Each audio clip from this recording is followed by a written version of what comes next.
तो मुझे लगता है जल्दी जल्दी कसम नहीं खानी चाहिए। जैसे आप कोई नशा कर रहे हैं, कोई गलत आचरण आप में है, तो कसम मत खाओ, नियम लो। तो मैं आज से नहीं करूँगा, कोशिश करूँगा, महीना 2 महीना कोशिश करो, हार जाओ फिर कोशिश करो। कसम तब लेनी चाहिए जब 2-4 महीने वो काम ना करें, कि अब हमने देख लिया 2-4 महीने से मैं ऐसा नहीं कर रहा, अब मैं कसम ले सकता हूँ। पहले कसम ले लेने से फिर टूट जाने पर फिर अपराध लगता है और पुण्य नष्ट होते हैं, परेशानियां आ जाती हैं। इसलिए सहसा जल्दी कसम नहीं खानी चाहिए, संकल्प नहीं करना चाहिए। नाम जप करो, आगे से ऐसी गलती मत करना। अभिनीत मिश्रा जी, अयोध्या जी से। राधे राधे महाराज जी। महाराज जी, कृपया मार्गदर्शन करें कि गहरे दुख, निराशा और आध्यात्मिक तृष्णा के बीच में अपने विचारों और मन की पीड़ा को कैसे नियंत्रित करूं। भगवान का आश्रय, भगवान का आश्रय, दूसरा कोई आश्रय। दूसरे किसी से कहोगे तो वो आपका उपहास कर सकता है, आपका शोषण कर सकता है, आपका फायदा उठाने लगेगा। दूसरा कोई नहीं है। एकाग्रता नहीं आ जाता पाती है भगवान का जब आदमी स्मरण करता है, तो विचार उनकी चिंता मत करो, विचार तो दौड़ते रहते हैं, पर अंदर से देखो तुम्हारा कोई आश्रय नहीं है जो तुम्हारे हृदय की बात को समझ सके। तो ऐसी दशा में वो किससे बात करे?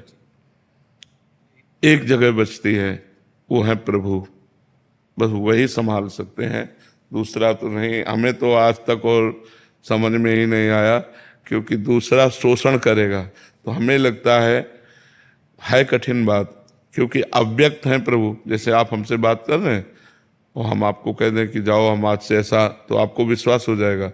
लेकिन भगवान से हम बातचीत प्रकट में कर नहीं सकते, तो लगता है पता नहीं मेरी बात सुनी कि नहीं सुनी, लेकिन उन्होंने सुनी और तुम्हारा निश्चित परिवर्तन होगा, उस अवस्था का परिवर्तन होगा, उस परिस्थिति का परिवर्तन होगा। आप विश्वास करो, आपका अमंगल नहीं होगा। भगवान से अंदर से जुड़ो, क्योंकि अंदर की पीड़ा हम आपको बता रहे हैं, कोई नहीं समझ पाएगा, आप भी व्यक्त नहीं कर पाएंगे। कितना व्यक्त करेंगे? कमजोर समझते हैं लोग। हाँ, बहुत, मतलब रहीमदास जी ने लिखा है, रहीमन मन की मन व्यथा रखिए मन में गोए, सुनिठ लई हैं लोग सब बांट न लई है कोय। हाँ, तो इसलिए अंदर की बात केवल भगवान से कहो, वही रक्षा करेंगे, वही संभालेंगे। प्रार्थना करो, दूसरा कोई सहयोगी नहीं। दूसरा सब उपहास करके मजे लेने वाले हैं, कि उपहास करने वाले लोग तो मिल जाएंगे, लेकिन आपको ढांढस बंधाने वाले कि कोई बात नहीं, आप एक बार गिर गए, उठो और चलो। ऐसे कम मिलेंगे जो हाथ पकड़ कर उठावे और कहे कोई बात नहीं, फिसल गए तो कोई बात नहीं है, चलो आगे चलते हैं। ऐसा मिलना दोस्त मानो भगवान ही है, नहीं तो दूसरा कोई ऐसा नहीं है। इसलिए आप निश्चिंत रहिए, आप बिल्कुल भगवान के आश्रित रहिए, अपनी बात को छुपाइए और परमात्मा से कहिए। संसार कोई नहीं सहयोगी है। पूरे संसार में भगवान के सिवा आपका या हमारा या किसी का कोई सहयोगी नहीं है। वो सहयोग का नाटक करके आपकी कमजोर नस पकड़कर आपको दबाएगा, आपको शोषण करेगा, लेकिन वो आपका पोषण करे और सच्चे हृदय से आपको सहयोग दे, वो तो केवल परमात्मा से प्रेरित कोई होगा, या स्वयं परमात्मा या उनसे प्रेरित, नहीं तो दूसरा कोई नहीं है। ये बात समझ लीजिए। शिप्रा मिश्रा जी। राधा वल्लभ श्री हरिवंश महाराज जी, आपके चरणों में कोटि कोटि प्रणाम।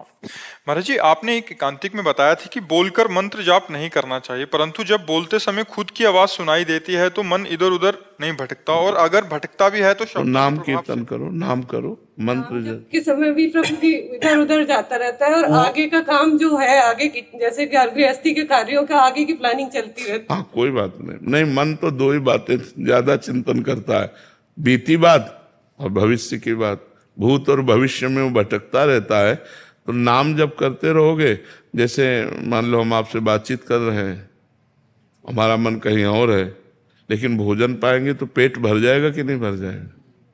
ऐसा तो नहीं हमने ध्यान नहीं दिया तो पेट, स्वाद नहीं मिलेगा, स्वाद नहीं मिलेगा, क्योंकि मन कहीं और रहा, बातचीत करते रहे तो स्वाद पक्का नहीं बता सकते, लेकिन पेट तो भर ही जाएगा। ऐसे ही मन नहीं लग रहा, इधर उधर के काम कर रहे लेकिन राधा राधा बोल रहे, तो हमारा मंगल तो हो ही जाएगा ना।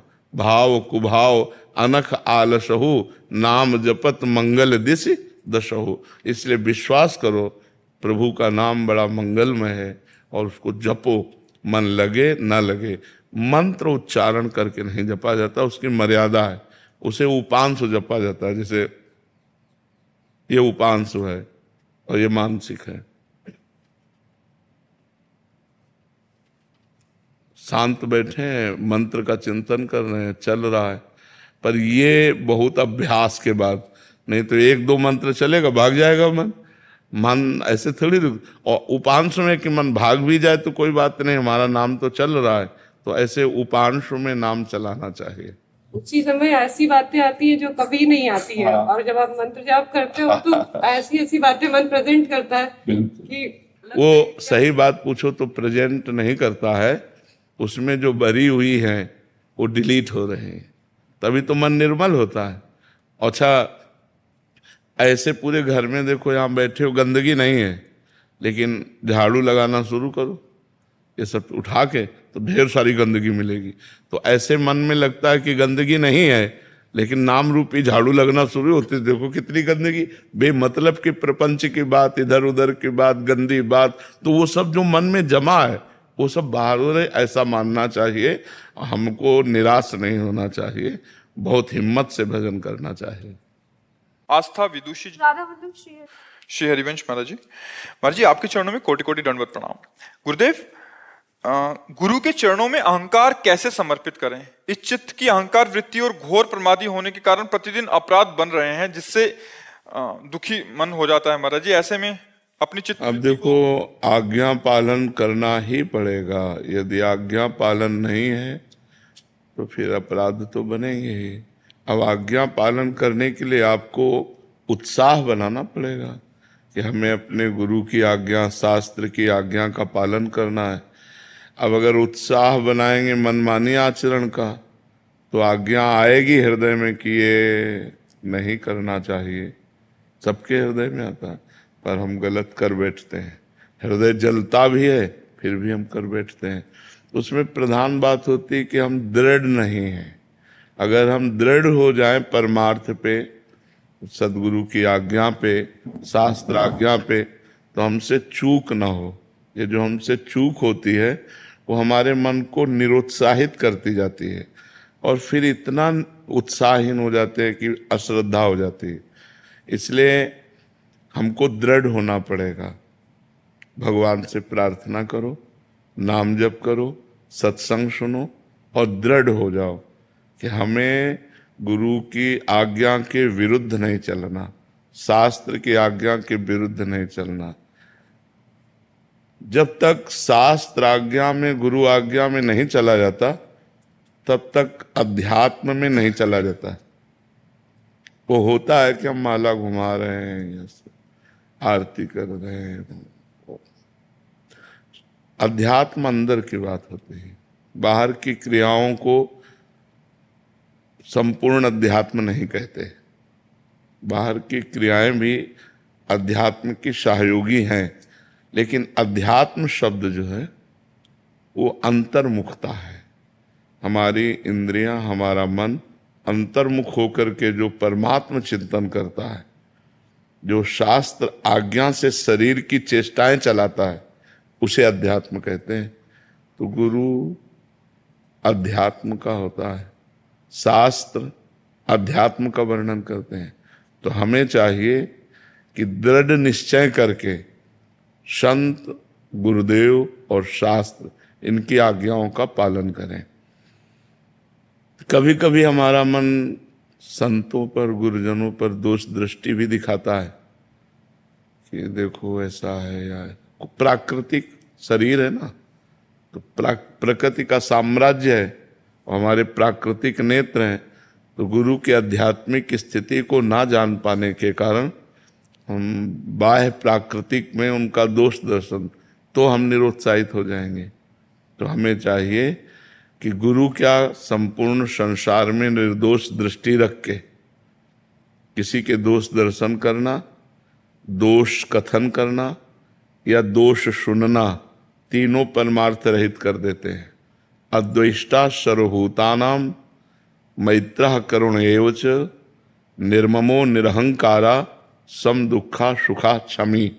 भगवान ने कहा यदि संपूर्ण भूतों में अद्वेष हो, द्वेष न हो, दोष दर्शन, अद्वेष्टा, किसी भी जीव में हमारा द्वेष न हो, मैत्रः करुण एव च, सबसे मित्रता का व्यवहार, करुणा का व्यवहार। लेकिन सावधान, मित्रता का व्यवहार करना पर ममता नहीं होनी। निर्ममो निरहंकारा, करुणा करनी है, दया करनी है सब पे, लेकिन अहंकार ना आवे।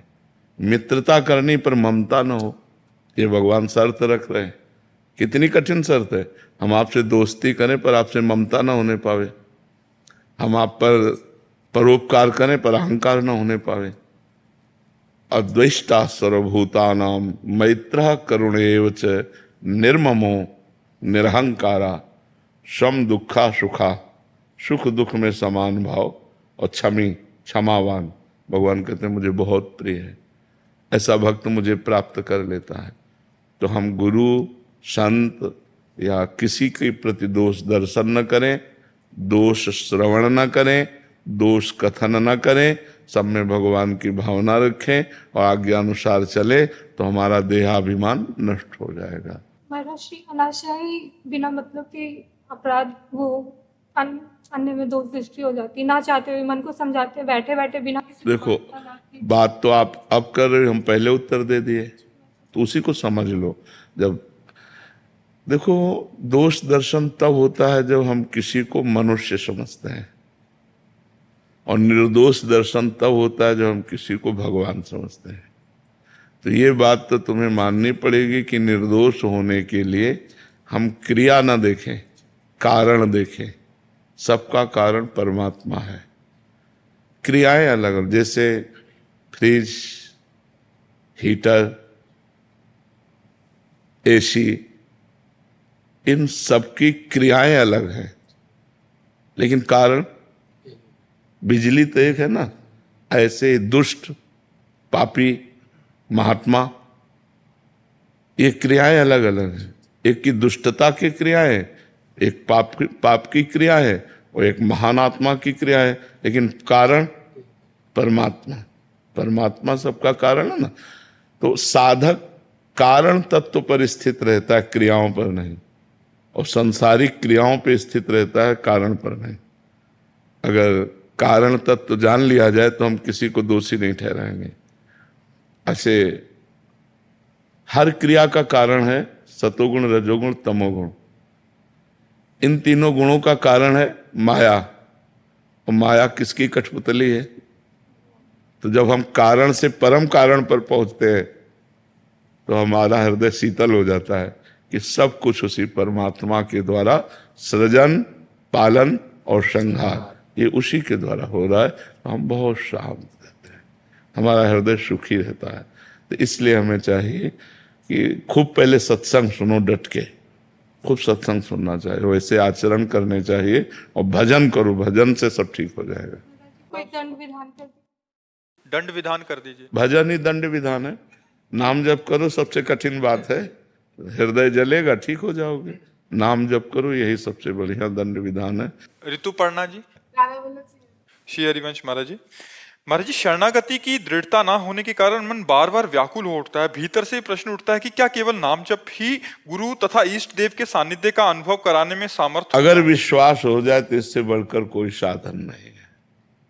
नाम से बढ़कर न कोई साधन है और न कोई क्रिया है। अगर नाम जप चल रहा है, श्वासा श्वासा नाम जपे, तो दुविधा रहे न कोई। अगर नाम निरंतर चल रहा है तो दुविधा नहीं है, निरंतर भगवान की सानिध्य की। पर जब तक पाप नष्ट नहीं हो जाएगा तब तक नहीं। जैसे हमारे हृदय में 100 ग्राम पाप है और 5 ग्राम भजन है, तो कुछ अनुभव में नहीं आएगा। जब 100 ग्राम भजन होगा तो 100 ग्राम भस्म हो गया, और आनंद, हृदय आनंद। तो हमको डटे रहना, लगे रहना है। जैसे हमें हो कि भाई 1.25 करोड़ रुपया जमा करना है, तो ओवर टाइम काम करके जैसे भी बने कम खर्चा करके बैंक में हम जमा करेंगे कि मुझे 1.25 करोड़ जमा करना। ऐसे मुझे नाम जमा करना है। जो हमारा पूर्व पाप है, प्रारब्ध है, संचित कर्म है, सबको भस्म करने के लिए नाम तैयार पर जमा। अब कठिन बात है कि जो ही नाम जब शुरू करते हैं तो मन प्रपंच फैलाने लगता है, अंदर जलन पैदा हो जाती है, भोगों का आकर्षण हो जाता है। इसीलिए साधु संग करो, सत्संग करते रहो, दूरी बना के रखो, दूर से सत्संग सुनो, अपने परमार्थ पे चलो, तो उससे तुम पवित्र रहोगे और संत पवित्र रहेगा। तुम भिक्षा दे दो, उनसे शिक्षा ले लो, दूरी बनाओ, क्योंकि ज्यादा नजदीकी आने में दोष दर्शन हो सकता है और दोष क्रिया हो सकती है, फिसलन हो सकती है। जैसे काई पे पैर रखे ना तो कितना भी चतुर हो, मुंह भरा गिरने का है नहीं। माया काई है, संसर्ग जो है एक काई है। लगाव मत दिखाओ, लगाव परमात्मा से दिखाओ। जैसे हम मिठाई लेने जाते हैं तो हम मिठाई वाला मिठाई ये खाता है कि नहीं हम नहीं पूछते, हमारी पसंद इसलिए हम ले लेते हैं। तो सत्संग में जो शब्द मिले वो सत्संग ले लिया, सत्संग जो दे रहा है हमको उससे ज्यादा लगाव नहीं रखना चाहिए, सत्संग से लगाव। तो इससे क्या होगा, आप साक्षात भगवान मानने लगोगे सत्संग करने वाले को, क्योंकि आपके हृदय में जब चलोगे वो आनंद आएगा तो लगेगा उनकी कृपा से आनंद आ रहा है, क्योंकि उन्हीं के वचनों से चले। आप वचन नहीं मानोगे और पीछे पड़ोगे तो बहुत तरह के भय आ जाएंगे। इसलिए हम कहते हैं ये पांच भौतिक ढांचा है, इससे प्यार ना करो, क्योंकि ये बहुत नाशवान है। भजन करो, आज्ञा का पालन करो, इसी से सब ठीक हो जाएगा। रितेश जी इंदौर से। राधे राधे महाराज जी। महाराज जी, भक्ति मार्ग में साधक को सबसे सूक्ष्म अहंकार उसका क्या होता है, जो साधक को एक अहंकार होते हैं तो बता देते हैं। अहंकार वृक्ष है, ये डाली ये डाली ये डाली ये कर, बड़ा सूक्ष्म होता है अहंकार, बड़ी साधनाओं का अहंकार। तभी तो भगवान की प्राप्ति नहीं होती, क्योंकि अहंकार रहित भजन ही भगवान की प्राप्ति कराता है। और अहंकार रहित भजन तभी होता है जब महापुरुषों की कृपा होती है। इसमें कोई साधना नहीं काम करती। रहु गणित तत्तपसा न याति न चेज्या न निरूपणाद ग्रहाद्वा न छंदसा नैव जलाग्नि सूर्यो बिना महत्पाद रजोभिषेकम। महापुरुषों के चरण रज के बिना ये अहंकार दोष नहीं जाता, ये बड़ा सूक्ष्म होता है। और ये पूरा वृक्ष है, ऐसा नहीं कह सकते कि केवल इसी बात का अहंकार है। विद्या रूप महत्व कुल धन यौवन अभिमान, विद्या का रूप का कुल का धन का यौवन का, मैं वो कितना मैं है, पूरा वृक्ष में है। वो जड़ से उखड़ करके भगवान की कृपा। आप 10 साल से मौन है, भगवान की कृपा। आप 10 साल से फलार हैं, भगवान की कृपा। मेरे प्रभु, अब ये मार्ग है निराभिमान मार्ग। और वो अंदर का विषय हम बाहर से बोल सकते हैं कुछ, लेकिन अंदर हमारे क्या चल रहा है वो भगवान देखते हैं। तो अंदर अहंकार नहीं आना चाहिए। और सच्ची मानो जो साधना होती है भगवान की कृपा से होती है। भगवान की कृपा से ही भजन होता है, भगवान की कृपा से परमार्थ में चला जा सकता है, नहीं एक कदम नहीं चल सकते, ऐसा है।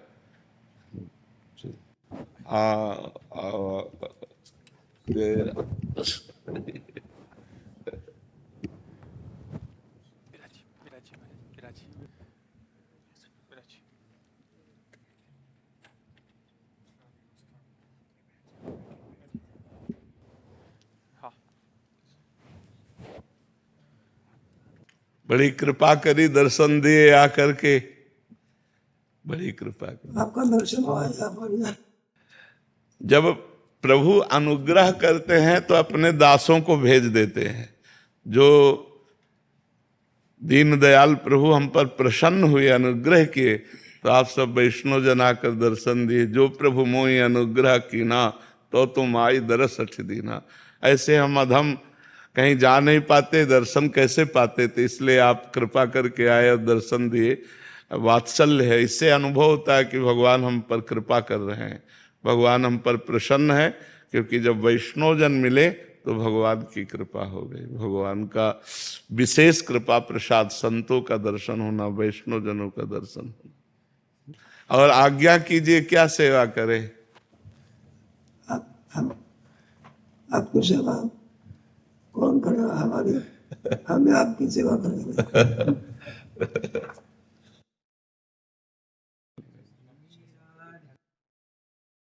संत संगतीचे काय सांगू सुख, संत संगतीचे काय सांगू सुख, अपना परीखे नाही तेथे, अपना परीखे नाही तेथे, साधु तोर जाना, साधु तोर जाना, साधु तोर जाना, साधु तोर जाना, साधु तोर जाना, कलयुगी साधु तोर जाना, कलयुगी साधु तोर जाना, साधु तोर जाना, साधु तोर जाना, साधु तोर जाना, इह लोकितोची सर्वभूती सम, इह लोकितोची सर्वभूती सम, शरीराचा भ्रम नेने कदा, शरीराचा भ्रम नेने कदा, साधु तोर जाना, साधु तोर जाना, साधु तोर जाना, साधु तोर जाना, नामा म्हणी गाय दूध एक सार, नामा म्हणी गाय दूध एक सार, साधु निरंतर, साधु निरंतर व्रते तैसा, साधु तोर जाना, साधु तोर जाना, ज्ञानदेव तुकाराम, ज्ञानदेव तुकाराम, ज्ञानदेव तुकाराम, ज्ञानदेव तुकाराम, ज्ञानदेव तुकाराम, ज्ञानदेव तुकाराम, ज्ञानदेव तुकाराम, ज्ञानदेव तुकाराम, पुंडलिक वरदारी विठ्ठल श्री ज्ञानदेव तुकाराम भगवान की जय। माऊली ज्ञानेश्वर महाराज की जय, जगद्गुरु तुकाराम महाराज की जय, सद्गुरु जोग महाराज की जय। शिवम द्विवेदी जी कानपुर से। राधे राधे। राधे राधे महाराज जी। महाराज जी, आजकल निंदा और दोष दर्शन होना मानव जीवन की एक सामान्य दिनचर्या बन गई है। प्रतिक्षण निंदा दोष दर्शन किसी ना किसी में होता ही रहता है। महाराज जी, कई संतों आपके श्रीमुख से सुना है और मानस की भी चौपाई है, कलिकल एक पुनीत प्रतापा, मानस पुण्य हो ही नहीं पापा। कलयुग में मानसिक पाप का दंड नहीं मिलता, तो क्या महाराज जी निंदा और दोष दर्शन मानसिक पाप है? लेकिन रुक ही नहीं पाओगे ना वाणी के, जो मन में आएगा वो वाणी में आ जाएगा। इतना संयम थोड़ी है मन की बात को काट सके।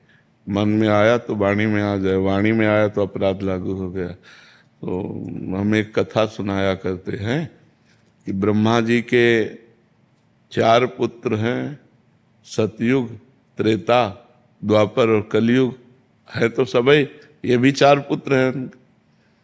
तो सतयुग को कहा कि हमने नरक की व्यवस्था की है, बनाया है, तो अपने राज्य में ऐसा करना कि तुम सात्विक प्रवृत्ति के हो, तो सात्विक प्रवृत्ति वाला नरक नहीं जाता, स्वर्ग जाता है। तो बोले कुछ ऐसा करना जिससे नरक खाली न रहे। तो उनका इस आज्ञा का पालन हमारे राज्य में नहीं हो सकता। सतयुग में कोई नरक नहीं जाएगा।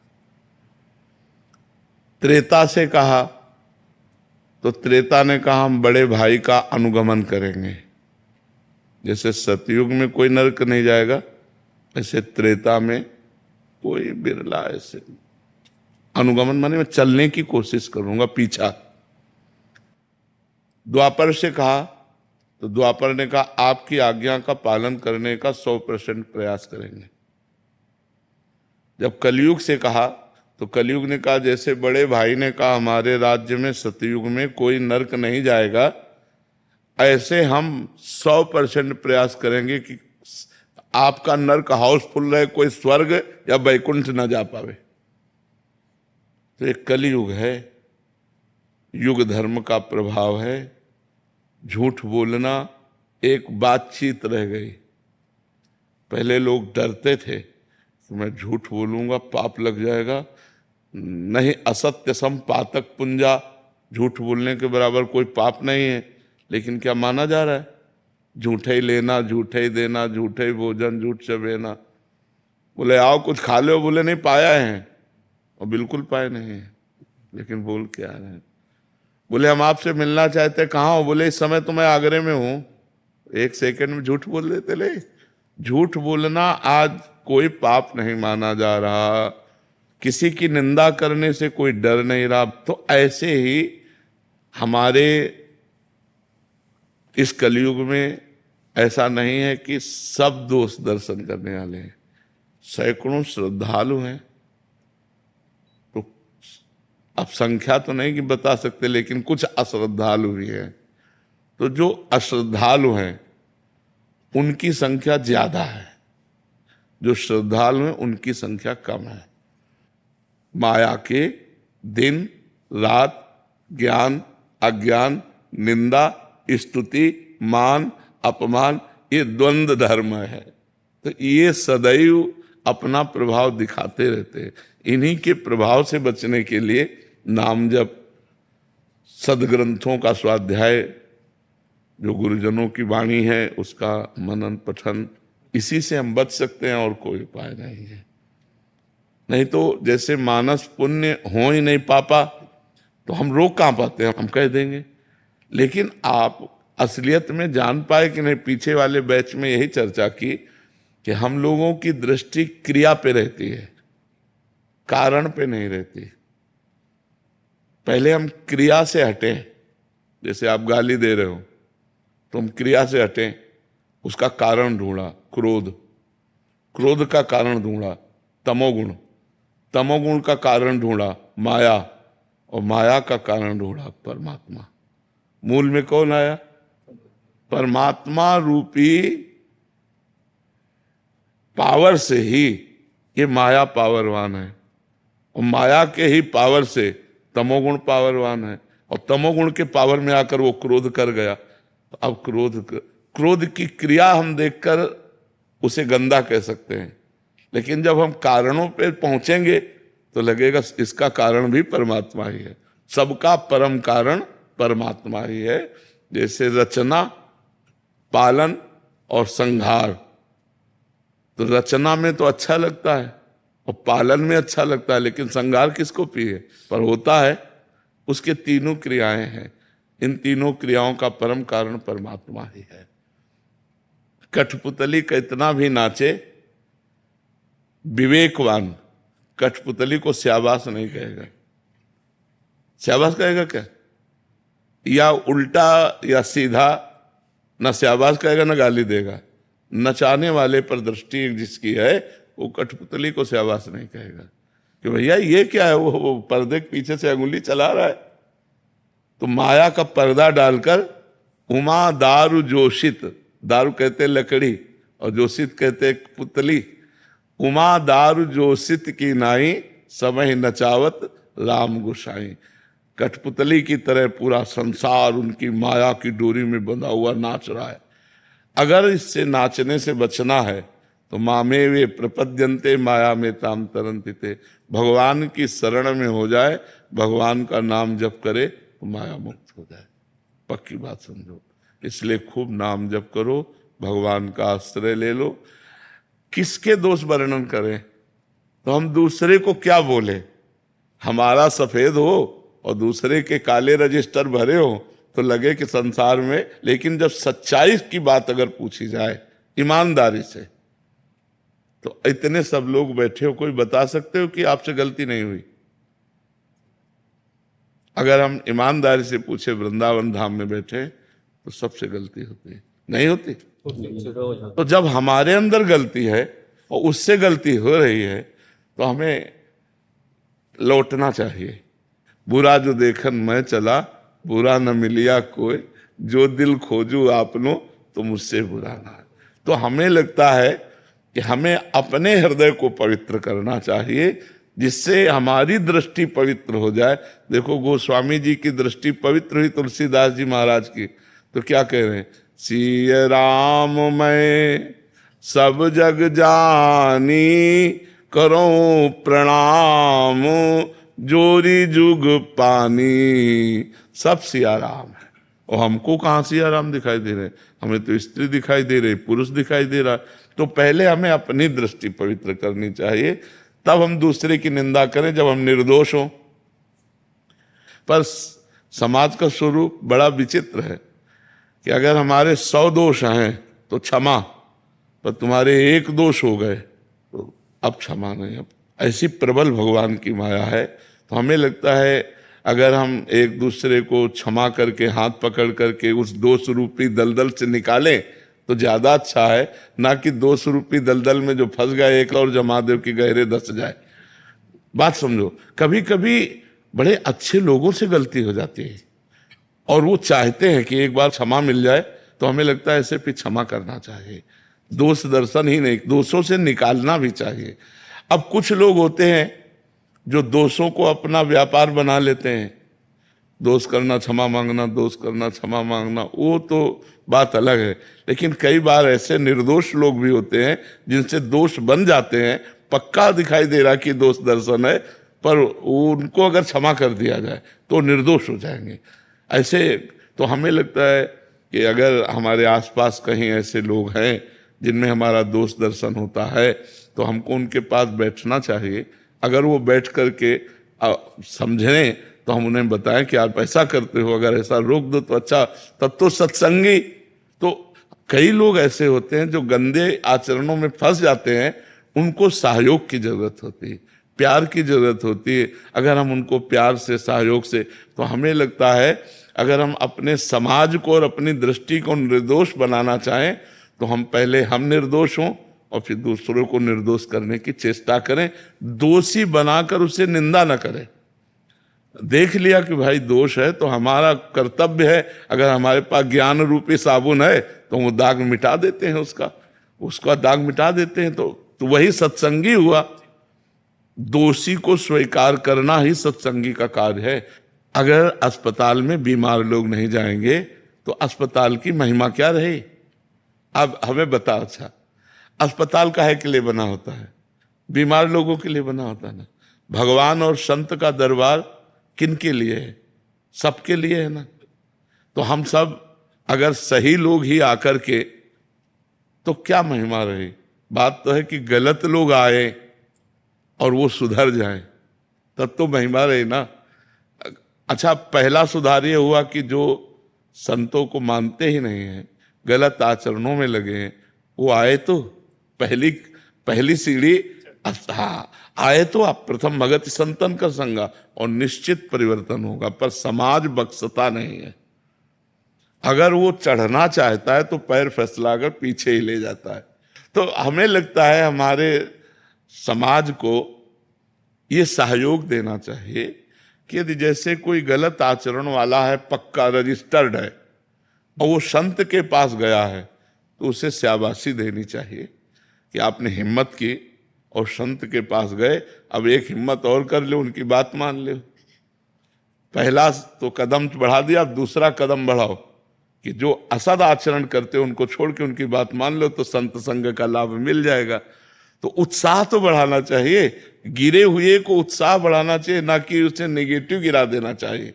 देखो, उत्साह बढ़ाकर सतमार्ग में चलाने वाले बहुत कम लोग हैं, सतमार्ग में चलने वाले को निरुत्साहित कर देने वाले बहुत लोग हैं। तो आज जो हमारे समाज की व्यवस्था है उसमें थोड़ा ये अपने लोग, और तो नहीं सत्संगी लोग, इस बात पर सुधार लावें कि वो एक दूसरे का हाथ पकड़कर अच्छे मार्ग पर चलने के लिए प्रेरित करें, ना कि गिरे हुए को और गिरा दे। वो तो गिरा हुआ है, उसे यदि आप छोड़ दोगे, गिरा दोगे, तो वो तो गिरा हुआ है, लेकिन अगर प्यार से हाथ मिलाया तो शायद उसका कदम अच्छा चल जाए। अगर विश्व में एक आदमी को भी संभाल दिया तो इससे बड़ा पुण्य नहीं होता। मान लो आप दान पुण्य सब कर रहे हैं, लेकिन एक आदमी को गलत आचरण से बचाकर अच्छे मार्ग में रख दिया, इससे बड़ा पुण्य नहीं होता। सबसे बड़ा पुण्य है किसी एक व्यक्ति को जो गलत राह पे जा रहा है उसे सही राह पर ले आना, ये सबसे बड़ी बात होती है। डॉक्टर बीना मिश्रा जी, मध्य प्रदेश। राधे राधे महाराज जी। महाराज जी, मैं स्त्री रोग विशेषज्ञ हूँ। कुछ दिनों में तीज का व्रत, चौथ, नवरात्रे जैसे व्रत महिलाएं की अटूट श्रद्धा रहती है। महाराज जी, ऐसे समय में गर्भवती महिलाएं भी खुद गर्भ में पल रहे बच्चे के स्वास्थ्य का ध्यान न देकर व्रत रहती हैं। नहीं रहना चाहिए, क्योंकि उस समय आपके ही खान पान से बच्चे का पोषण होता है। जब गर्भस्थ शिशु होता है वो माँ के ही खान पान व्यवहार से पोषित होता है। तो अगर आप व्रत रहेंगी तो उसको पोषण तत्व नहीं मिलेंगे। जो गर्भस्थ शिशु को है उसे पोषण तत्व ना मिलने के कारण उसमें बीमारियां आ सकती हैं, कमजोरी आ सकती है और अधिक पीड़ा उसको होगी, क्योंकि पोषण तत्व माँ से ही मिलते हैं। तो हमारी समस्त माताओं से प्रार्थना है कि जब गर्भ हो तो सबसे बड़ा व्रत आपका है उस गर्भस्थ शिशु का पोषण करके उसका जब जन्म दे दें और वो हमारे राष्ट्र के काम आवे, हमारे देश की सेवा करने लायक बने, तो ये बहुत बड़ा व्रत हो गया। तो उस समय हमें लगता है कि जैसे निर्जला व्रत है या इस तरह के व्रतों का अनुष्ठान न करें, क्योंकि वो गर्भस्थ शिशु का पोषण माँ के ही खान पान से होता है। अच्छे सात्विक पदार्थ पावे और सात्विक वातावरण प्रकट करे, भगवत कथा सुने, ऐसे बाहरी तो करे लेकिन व्रत आदि न रहे।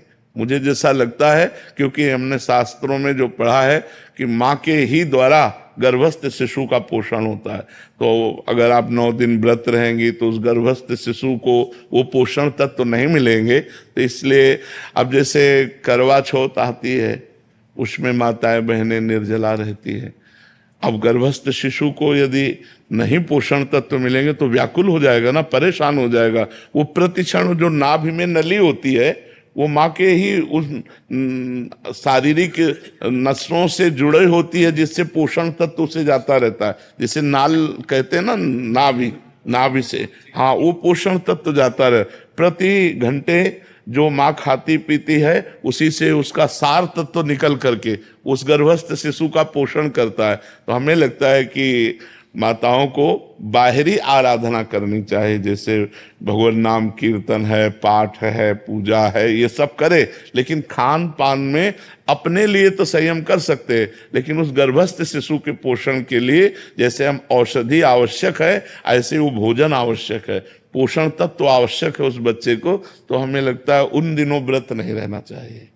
जी महाराज जी, रेणु साहू जी, ये किसी अन्य का प्रश्न है, कह रहे हैं कि क्या महिलाएं हनुमान जी का व्रत रख सकती हैं? महाराज जी, बहुत सारे लोग कहते हैं कि नहीं रखना चाहिए। यदि आप भगवान मानते हैं तो हम भगवान के सब बच्चे हैं, चाहे स्त्री हो चाहे पुरुष हो, ये शरीर है लेकिन अंश तो हम भगवान के ही हैं। तो हम क्यों नहीं हनुमान जी महाराज की आराधना कर सकते? हम मानते हैं कि प्रगट रूप में जब हनुमान जी के श्री विग्रह पर बंधन वार आदि इन बातों को तो हम, लेकिन वो हमारे भगवान हैं तो हम हनुमान चालीसा पढ़ सकते हैं, हम उनका नाम जप सकते हैं, हम उनकी आराधना कर सकते हैं, हम उनको भोग लगा सकते हैं।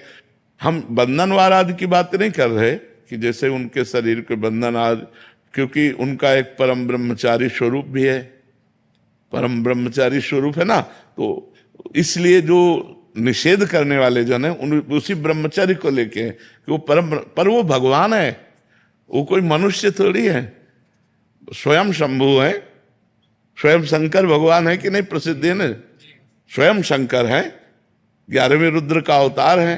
तो हमें लगता है कि जैसे आराधना तो सब कोई कर सकता है, पर हम बंधनवार आदि के लिए अभी प्रमाण नहीं पाया। अपने हाथ से हनुमान जी के शरीर को छूना या उनके बंधन आदि, ये अभी तक हमें, लेकिन हम अपने भाव से कहते हैं कि हमारे वो भगवान हैं, हम हनुमान चालीसा पढ़ें, हम हनुमान जी का नाम जप करें, हम हनुमान जी के लिए भोग की व्यवस्था करें। ये मान लो घर में हनुमान जी विराजमान तो रसोई बनाकर बढ़िया सुंदर भोग लगावें, ये सब हम हनुमान जी की आराधना कर सकते हैं। लेकिन बंधनवार चढ़ाना आदि ये हमें प्रमाण नहीं मिला, इसलिए हम इस विषय में हाँ नहीं कह सकते। बकाया आराधना तो की जा सकती है क्योंकि वो हमारे भगवान है। महाराज जी आरती कर सकते हो? हाँ, भोग बनाइए, भोग लगाइए, आरती कीजिए। उनका जो श्रीअंग सेवा है उसके लिए, हाँ उसके लिए हम नहीं कह सकते क्योंकि उनका एक परम ब्रह्मचारी स्वरूप है। वो परम ब्रह्मचारी महान, तो कहते भाई हनुमान जी सबके हैं, वो हम भी कह रहे हैं। तो ये शरीर धर्म की मर्यादा है। तो हम शरीर धर्म की मर्यादा के अंतर्गत कहते हैं कि बंधनवार चढ़ाना आदि जो हनुमान जी का है वो हमने कहीं नहीं पढ़ा कि माताएं बहनें चढ़ाएं। लेकिन हम भाव से कह रहे हैं कि हनुमान चालीसा पढ़ना, नाम कीर्तन करना, भोग समर्पित कर देना, आरती कर देना, ये निषेध है। उनके श्रीअंग की सेवा के लिए हमने कहते हैं। ये बजरंगबाण रोज पढ़ा जा सकता है? भगवान का यश मान करके क्यों नहीं किया जा सकता? लोग बोलते हैं कि बजरंगबाण रोज नहीं पढ़ना चाहिए।